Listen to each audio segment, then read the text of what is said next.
जब बुद्ध से मिलने आए उनके पुत्र और पत्नी। एक हृदय स्पर्शी प्रेरणादायक कथा। इसे अंत तक जरूर सुने, बहुत ही प्यारी कथा है। गौतम बुद्ध की जीवन यात्रा केवल एक राजकुमार से सन्यासी बनने की कथा नहीं है। यह त्याग, करुणा और आत्मबोध की अत्यंत गहरी यात्रा है। परंतु इस त्याग में कुछ ऐसे रिश्ते भी छूटे जिन्हें आम मनुष्य कभी भूल नहीं सकता।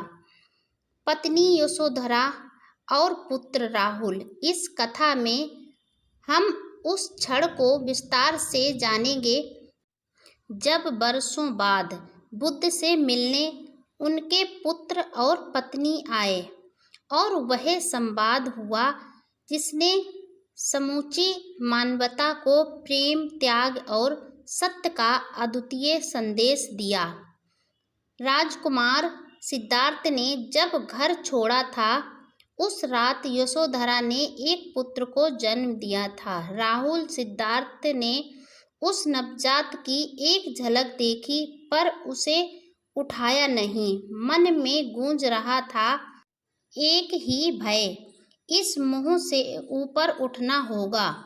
उन्होंने संसार की माया और दुख का कारण जानने के लिए घर, वैभव, पत्नी और पुत्र को छोड़ दिया।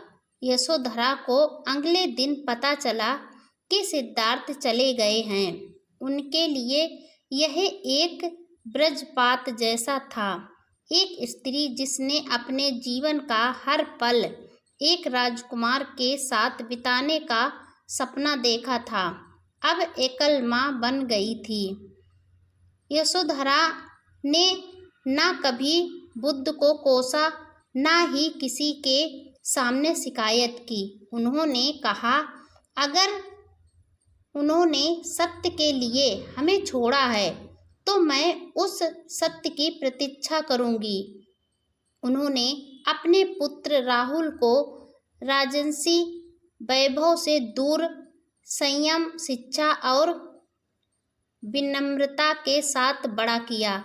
हर दिन वह राहुल से कहती, तुम्हारे पिता केवल एक राजा नहीं थे, वे सत्य के पथिक हैं।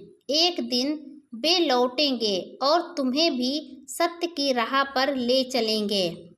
जब सिद्धार्थ गौतम बुद्ध बनकर कपिलवस्तु लौटे तब वह 35 वर्ष के हो चुके थे।